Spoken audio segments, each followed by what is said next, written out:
Thank you, precious Jesus, for caring so much about those things that trouble us. Jesus began, Dear Clare, I know you're fighting against the woes in your body. May I say I'm going to relieve you of these soon? You are getting glimpses of my replacements for those things that are hampering you and slowing you down. That inspiration to give up coconut milk is from me, daughter. I know how miserable you are in your body, and you and I both know it is from excesses of sugar and coconut milk. May I change that, please? I wish you would, Lord. I wish you would. Well, then let's begin. You don't need all that fat and all those calories. What you are drinking now is the best thing in the world for you, bar none. And that was a Naked smoothie, actually. That's what they're called. That's the brand name, Naked. This weight problem is affecting your mission.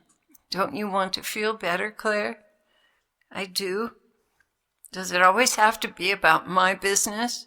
Can't I sometimes speak about the things troubling your heart and mind? Don't you recognize that I'm always concerned for you? And what troubles you troubles me.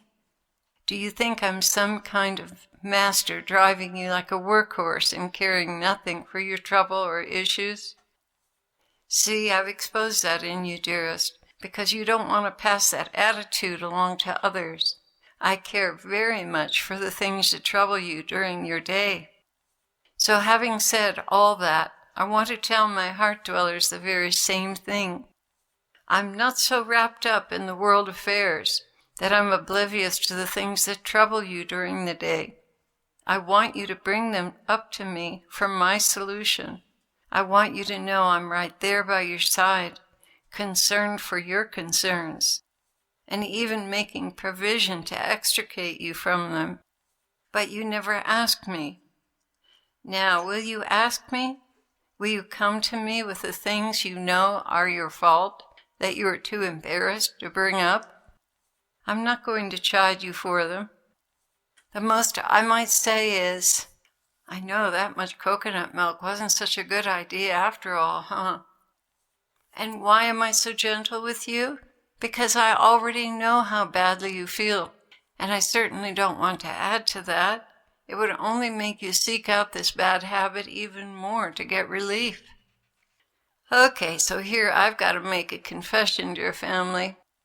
A good 2 or 3 years ago, the Lord warned me about my coconut milk consumption.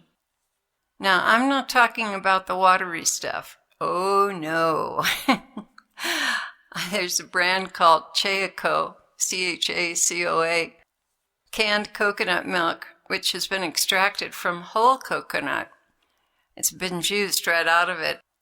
If you've ever had that brand of coconut milk, you'll totally understand how addictive it is. In any case, at that time, I don't remember if it was my angel, the Lord, or a saint from the cloud, but I was pouring it out into the blender and thinking, that sure is a lot of calories and cholesterol. And that thought was just hanging in the air when I heard a voice in front of me and to the right say, Are you sure you want to keep doing this? You know you're gaining weight from it. And contrary to all good sense and obedience, thinking I couldn't find a replacement anyway, I said, yes. Rather firmly, I might add, with a touch of defiance. Yes, I do. I see that now. Rebellion, self-will, and pride right out in the open along with gluttony. So knowing my sinful attitude, I've been reluctant to come to you, Jesus. Well, also, I still like my drinks, but I don't like the fat. Thank you for bringing this up for resolution. Jesus continued, Children, you carry so much on your own shoulders you should have released to me years ago. You should have come to me seeking a solution when the problem began. At that time, I would have worked with you. But you had developed a habit that was not good for you, but brought you some kind of relief, and you weren't willing to give it up. So it got worse and worse and worse. Now you're at the end of your rope. You desperately want a solution. I wish I could snap my fingers and make it all go away. But part of your learning and maturing process is tied up, working through the solution.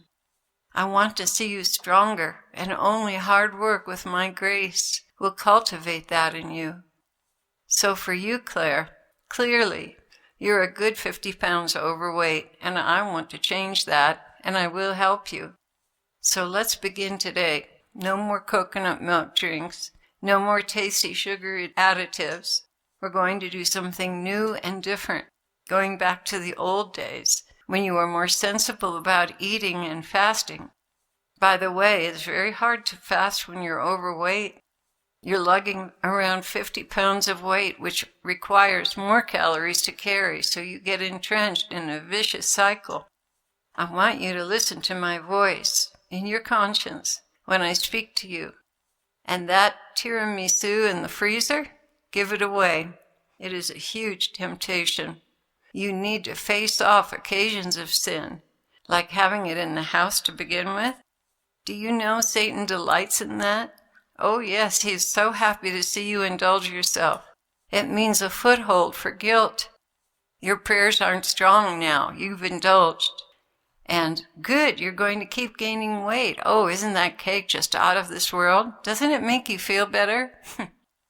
You worked so hard and suffered so long, you deserve it. Then he will come back and say, you let the Lord down. Your prayers are weak and pitiful, and you have so many counting on you. You should be ashamed of yourself. Look at how fat you are. How are you going to get rid of that? You won't. You'll just keep wearing out your knees and be walking around bent up like an old lady. And you defrauded the poor. They can't afford food like that. You've stolen from them. You shouldn't be in ministry. You're fat, ugly, and dishonest. Don't you know ministry is just for the beautiful people that have it all together? And on, Claire. Satan will never stop the condemning thoughts, and that will make you want to run to high calories to make your plummeting blood sugar come back up. Self-control is one of the fruits of the Spirit, dearest. You have managed most of your life with self-control. You can finish it that way as well, and especially because I am with you. Dear ones, to seek food as a source of satisfaction or entertainment is gluttony. Yes, let's call it what it is. That doesn't mean you can't celebrate once in a while, but to be preoccupied with such things is a very base way of living. Seek me, relish me above all things. And when you find me, you will be so filled with joy, food will cease to have any meaning to you, except to keep your body fueled. This is the ideal state for you. It will bring you the most consolation. To try and replace me with food will never bring good results. That God-shaped place inside of you is meant to be your only source of consolation on this earth. But rarely do my people know this. Rather, they mix the pleasures of the world in with prayer and fellowship with me, and thereby weaken the effects of intimate prayer by diluting it with the pleasures of the flesh. Just like Nehemiah's men, you must keep your sword in one hand and work with the other. My brides must enter the battle daily, and the devils are highly skilled at teaching you to slough off and get soft. Pamper yourself. It is to their advantage to make you soft. But I am teaching you a better way. Cleave to me for consolations. Run to me when you fall or someone trips you. I'm there with open arms, healing and helping you to overcome self-pity and self-indulgence. The enemy has created a vortex. Self-pity causes you to draw things to yourself and get lost in them. But I teach you to stand back up with a healed heart and continue in the game. So you see, it's much to their advantage to see you fall in this way. My dear ones, my beautiful brides, do you see there is still a ways to go before I can take you to heaven? So I am coming to remedy some of the things that have burdened you. and things that also take away from your happiness and satisfaction in a job well done. I want you all to call me, beginning today, to help you overcome the bad habits you've been struggling with. I'm going to be with you in a new way to deliver you and put your feet back on the path, one that will also make you stronger and more capable in your mission. So many of you have felt defeated because of a vice you've not been able to conquer. Well, today I want to turn that around for you. Come to me, repent for your laziness, and ask for my help. I will surely give it to you. And for those of you who have discovered and love the power of my mother's intercession, add that to your rosary intentions.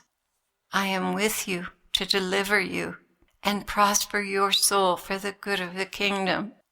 Well, I just wanted to add something to this message that just came up immediately after it. It was a Rhema from Our Lady Light of the Woods.org, which is the site I started when I was a Catholic Franciscan sister. I've set my browser to the home page, so every time I open it, I get a Rhema. So here goes. This is what popped up. We must either mortify our passions or suffer constant remorse and fear. Wow, what a perfectly right-on word for this message. It reminds me very much of Jacob offering to give Esau a bowl of stew in exchange for his birthright and the right to be recognized as the firstborn. And Esau agreed. He must have been pretty hungry. What tragedy resulted from this carnal decision? Be strong, heart-dwelling family. Let the Lord guide you into freedom with His grace. And keep me in your prayers too. God bless you.